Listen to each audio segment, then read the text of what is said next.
Ini sekedar pengertian. Respon berpikir perempuan itu kalah dengan laki-laki. Harus diakui. Respon berpikir perempuan itu kalah dengan laki-laki.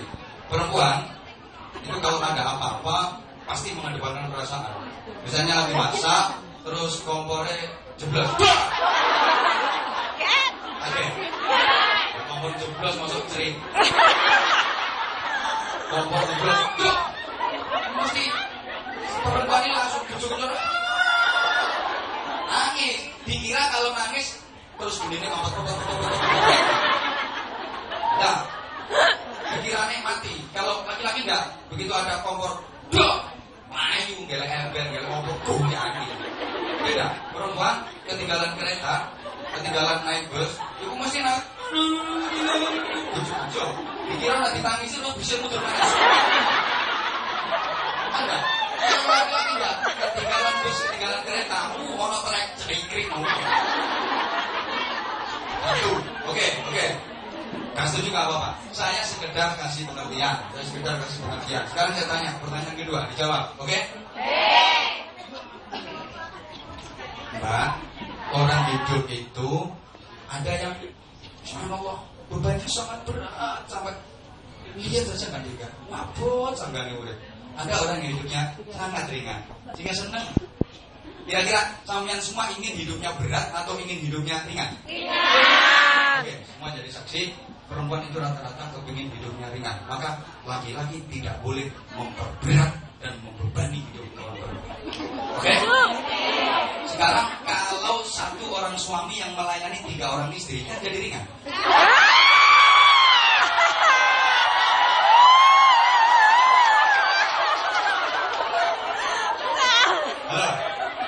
Halo.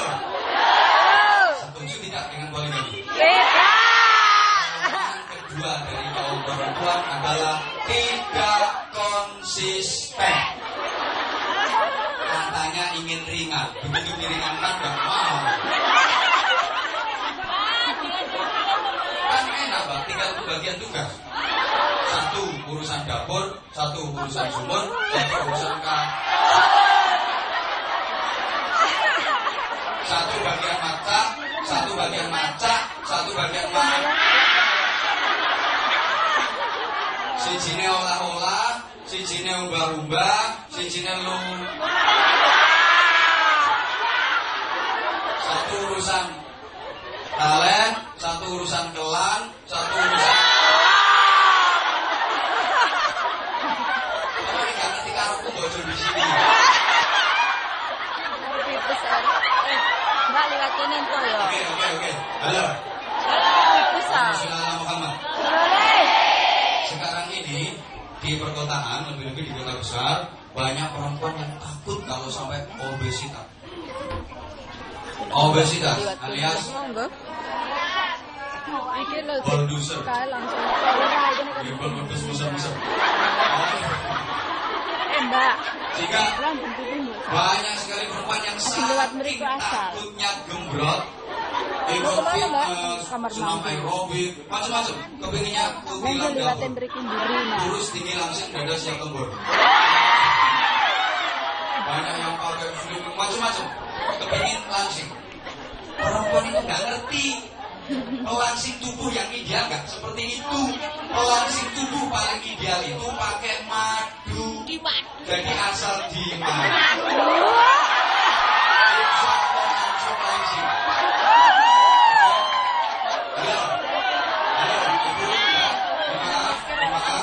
Agar hikmah, agar tertib. Laki-laki itu biasanya kalau punya mau nggak diturutin, kamu. Dia datang ke istrinya bawa madu di tangan kanan dan racun di tangan kiri. Jadi istri kalau nggak mau di madu berarti mau di racun. Oke. Sekarang nggak setuju nggak apa-apa. Ini sebuah hadis yang harus saya sampaikan. Suatu ketika ada seorang sahabat mendatangi Rasulullah SAW. Sahabat ini bertanya, ya Rasulullah, siapa di dunia ini orang yang wajib aku berbakti kepadanya? Rasulullah menjawab, Ibu. Kemudian siapa ya Rasulullah? Ibu.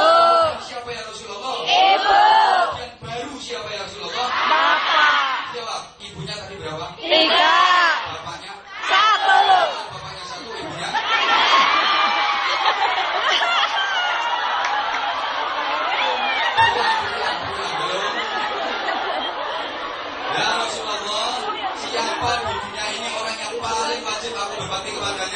Ibu. Siapa? Ibu. Siapa? Ibu. Yang baru siapa? Bapak. Ini ibunya berapa? Satu. Bapaknya satu, ibunya? Satu. Dengan poligami? Tidak. Tiga kaum perempuan adalah tidak bisa berhitung.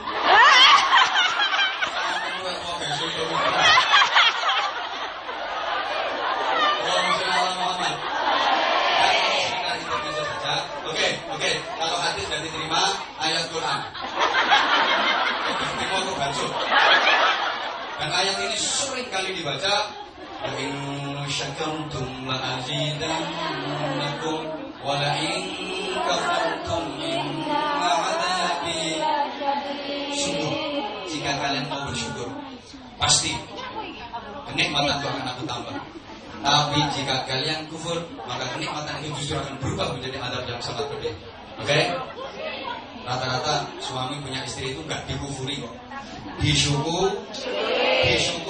Kalau disyukuri nanti akan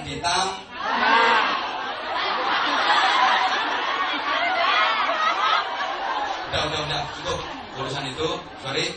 Halo. Poligami nggak usah dibahas. Karena nanti pasti saya dipeletoti semua. Pasti menurut KPK saya.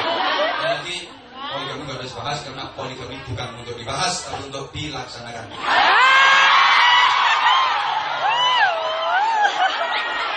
Enggak. Oh, Sayyidina Muhammad. Kepoin, ini sekedar intermezzo saja. Bengkak. Oke. Jemaah sekalian yang saya hormati rahimakumullah, saya diberi tema atau saya ambil tema menggapai kecerdasan hati dengan kenapa hati? Karena hati ini key position. Apa itu? OTOT. Hati bagi manusia ini paling pokok. Saya sudah sering sampaikan bahwa manusia itu tergantung hatinya.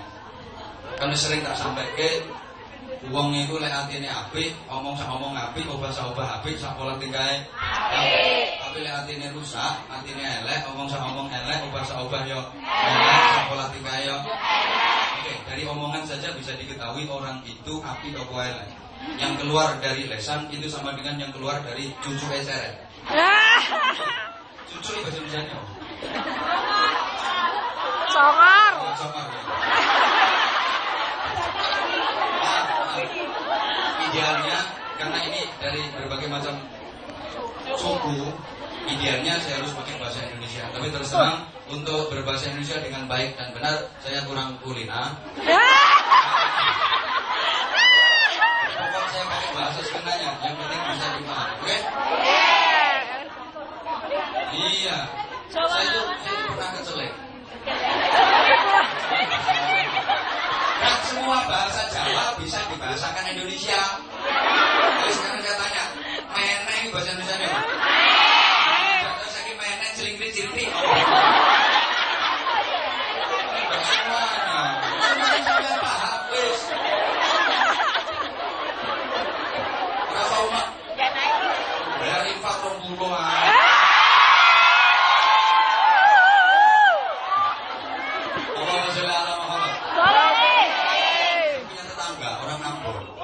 Terus dia ngomong kan dia pakai bahasa Indonesia. Waktu pagi saya jalan-jalan ketemu sama dia, ditanya pakai bahasa Indonesia. Saya kan juga harus jawab pakai bahasa Indonesia juga. Pak yang mau kemana Pak? Aku apa yang merono? Saya mau merana. Waktu di pesantren saya punya teman orang Madura. Kenal baik sama saya. Madura, kenal baik sama saya. Terus saya udah pulang ke rumah ke Bojonegoro. Dalam bahasa pesantren itu boyo. Yang pulang dari pesantren, dia nyari saya di pesantren nggak ketemu, karena saya udah pulang. Akhirnya dia nyusul, datang ke rumah, gitu. Kalau Bojonegoro mana? Pokoknya, yus, datang. Aduh Pak, saya dari sampian di foto udah ada. Nah, ternyata sampian udah pulang ke Bojonegoro. Ya saya kesini Pak. Ini warung takut ngarepe wis suwe ta nek manggon ning Bojonegoro. Di Indonesia no. Sudah berapa lama Bapak meninggal?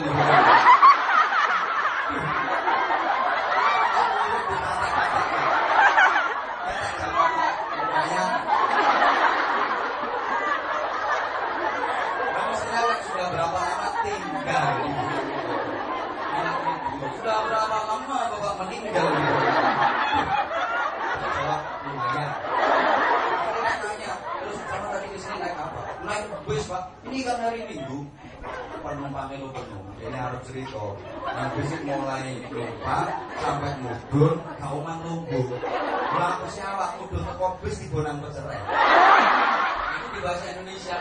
Yang itu Pak naik bis mulai kenaikan sampai turun. Gak dapat kedudukan. Akhirnya saya tidak turun ke awal. Jadi kalau bahasa Indonesia itu keren. Kita berbagi bahasa lain.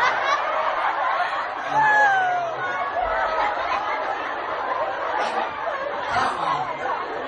Sampai kalau minum pakai banyak kendi. Bahasa Indonesia ini kan menjunjung tanah air. Menjunjung tanah air.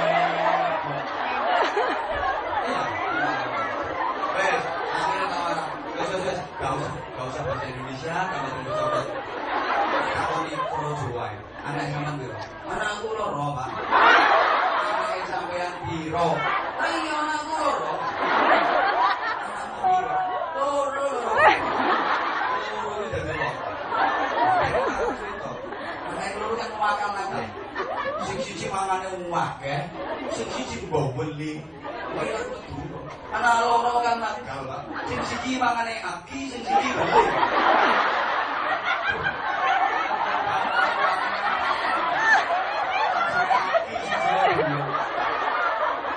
Sudah lumpuh. Enggak, sing siji mangane aki, sing siji beli. Kali sambian, sing siji mangane aki, sing siji beli. Allahumma sholli ala Muhammad. Muat ya tempatnya. Subhanallah.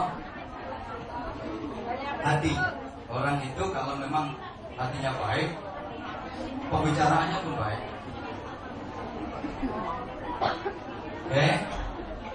Mbak. Ayo minggir. Saya di sini. Ngapain berpaling sana? Sudah sering saya sampaikan. Kalau omongannya itu torok, Mbak. Kalau itu lagi hatinya apa, omongannya apa? Hatinya elek, omongannya elek. Betul? Kalau itu hatinya apa, ngarani wong ireng, nang ireng. Bisa, tapi gak betul. Paling pembicaranya gak pati kuning. Iya, gak pati kuning. Tapi hatinya elek, ngarani ireng kurang apa. Kair, tak itu gosong. Sudah ngomong. Betul? Pokoknya, harus ngarani wong biak, nang biak, nang menolong. Soalnya hatinya apa? Kalau udah bang, kurang dukun. Dapat ibu, nanti elek. Subhanallah. Kalau wong ngomong nek wong ngomong iso, tapi karena hatinya baik, enggak tega dia. Wah, terus sombong. Kalau sama muslim. Tapi hatinya elek. Kalau tahun acara Allah.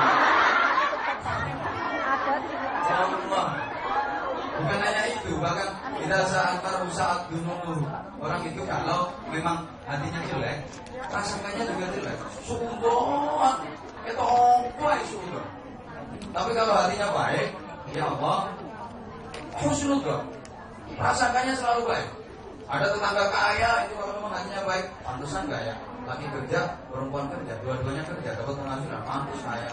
Tapi ini hatinya kan, oke, nggak beres itu. Gimana apa? Itu nanti itu nyata orang itu. Tengah malam ada tetangga yang jadi kresek.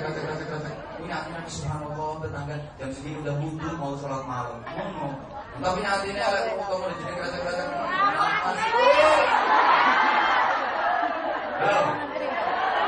Kenapa hati ini penting? Jamaah sekalian rahimakumullah. Pak Umar tahu. Hati ini penting. Agama itu tempatnya di hati. Islam sebelum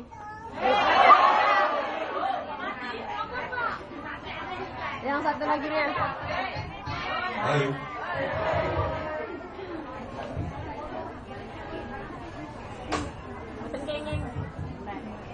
Nggak ngerti ngomongnya. Islam itu sebelum ada hukum, ada aturan macam-macam, terlebih dahulu selama 13 tahun fase di Mekah itu tahap-tahap penataan hati, tahap penggemblengan hati. Belum ada hukum dan aturan macam-macam selama di Mekah. Baru setelah pindah ke Madinah ada syariat, ada hukum, aturan macam-macam. Jadi sebelum itu 13 tahun dulu digembleng hatinya. Setelah hati tertata, digembleng 13 tahun di Mekah, begitu pindah ke Madinah baru ada aturan hukum macam-macam. Ini menandakan bahwa betapa penting hati. Agama itu tempatnya di hati. Bahkan hidup juga tergantung suasana hati. Orang itu kalau hatinya bersih, pasti hidupnya selalu bahagia, tentu. Tapi kalau hatinya kotor, hidupnya selalu resah, selalu gelisah. Oke, saya tanya, tolong dijawab. Ibu Mbak, pernah mengalami susah tidur malam hari? Pernah. Pernah susah tidur malam hari? Pernah. Kenapa? Mikir. Kalau kita tidur tidak nyenyak, kalau kita makan tidak Enak. itu pasti ada yang gak beres dengan hati kita. Iya. Pasti ada yang gak beres dengan hati kita. Oh, harus turun pikirannya sudah enggak. Kenapa yo? Terus menepin yo. Itu kan pertanyaan semua. Menepin opo? Halo. Pertanyaan itu kan soal, betul? Kira-kira kalau ada soal butuh jawaban apa enggak? Butuh. Kalau ada soal butuh jawaban apa enggak? Butuh. Sampean hidup ini banyak mana cari jawaban sama bikin soalnya. Bikin soalnya. Aku akan dilek golek jawaban karo nek gawe soal. Tahu soal. Aku akan gawe soal makane sum. Kalian semua yang minggat nopo. Hahaha. Oh, tonggo sing lanang ganteng sing wedok elek ya soal. Delok, sing lanang ganteng, sing wedok elek kaya barang-barang. Wis lakoni ora piye-piye kok sampean ngumpet. Para tonggo bangun omah ya disoal. Bangun omah utange durung dibayar. Para tonggo nyari mobil ya disoal. Kita ini Mbak kira suwe nek mau ikut sapa. Kira suwe nek mau sapa. Kita iki kok ora nak tarik dhewe. Bos. Kakek nggak soal, makanya sumpah. Oke.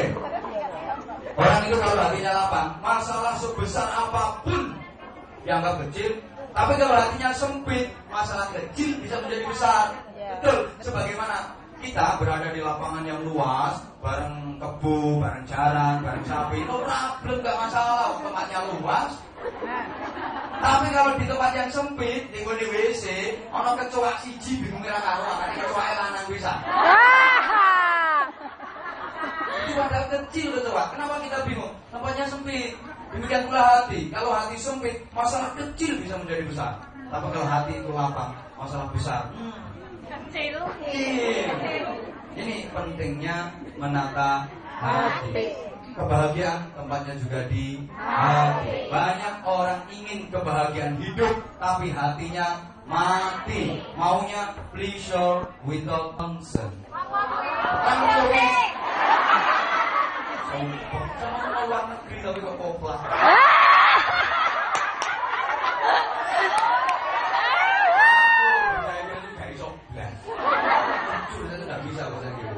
Kemarin masuk ke imigrasi takon ini tak jawab bahasa Jawa.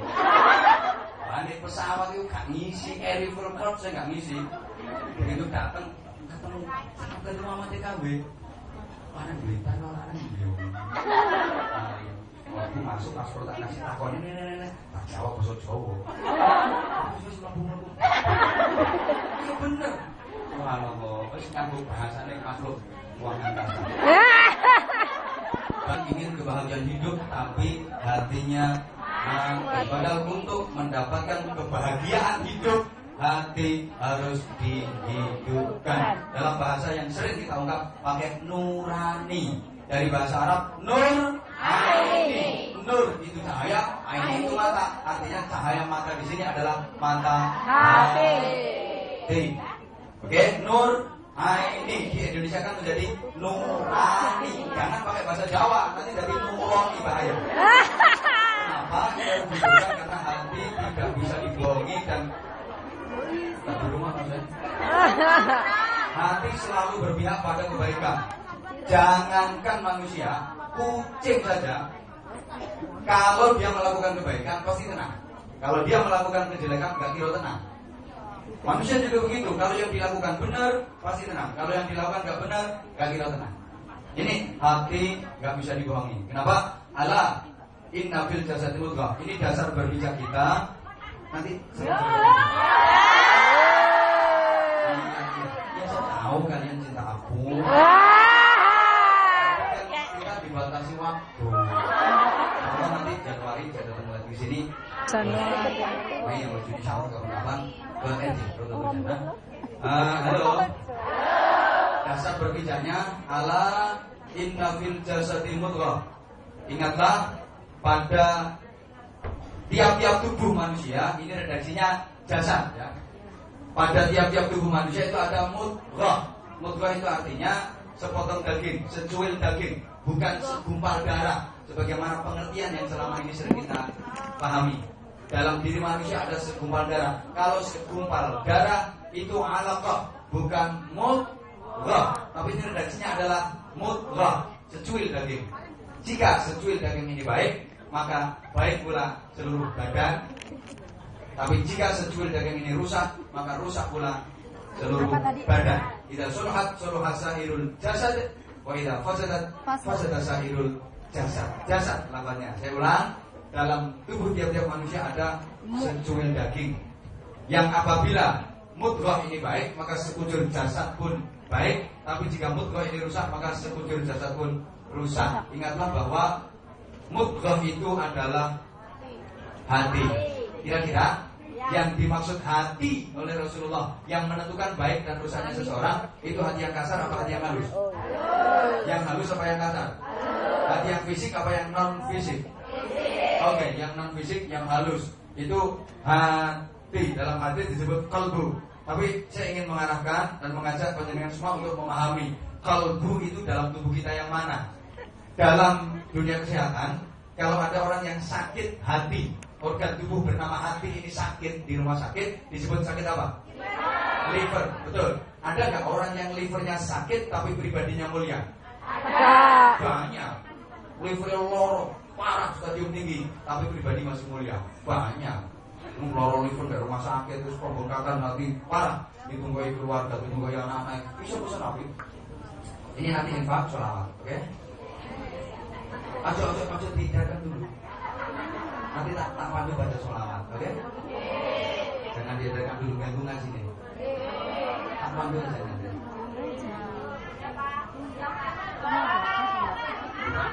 Allahumma sholli ala Muhammad.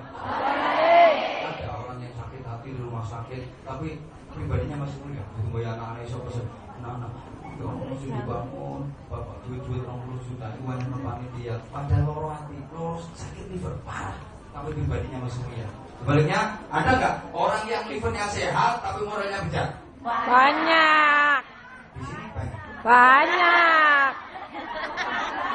Nggak ada, di sini nggak ada. Nggak merasa. Di sini nggak ada. Kalau di luar tahu. Kan pakai jilbabnya cuma ketika pengajian ya. Mana aku tahu banyak yang pakai yukensi. Ya sebagian besar. Ya sebagian besar. Kalau di sini nggak ada, insya Allah. Disinilah sesungguhnya berarti yang dimaksud hati penentu baik dan rusaknya seseorang itu bukan liver. Ini yang akan saya sampaikan. Oke, sebelum saya lanjut, ibu bapak, kalian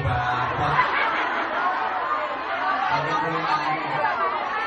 Bapaknya cuma 2, bapak 2 dan bapaknya 3 saya. Saya belum bapak. Oke, saya tanya, kira-kira yang hadir di sini ini punya masalah nggak? Punya. Banyak, apa? Apa saja masalahnya? Kira-kira masalahnya apa saja? Nggak terhitung? Jodoh, Pak. Andaikan masalah sampean datang mulai sekarang sampai nanti maghrib, selesai nggak? Ya. Sampai isya? Ya. Sampai besok subuh? Sampai nyampe mana? Belum selesai. berarti wakil tenan masalah. Pantesan. Begitu saya datang, saya lihat yang hadir ada kemiripan wajahnya wajah-wajah penuh masalah, wajah-wajah penuh persoalan. Tapi coba kita perhatikan sebentar, nanti infaknya bareng-bareng sayang. Halo. Yang belakang juga jangan ramai sayang. Emangnya nggak boleh maksud saya?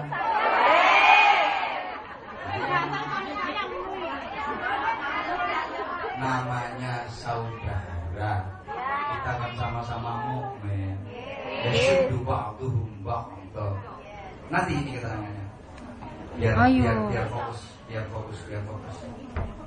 Sampai mana tadi? Tahu. Sayang.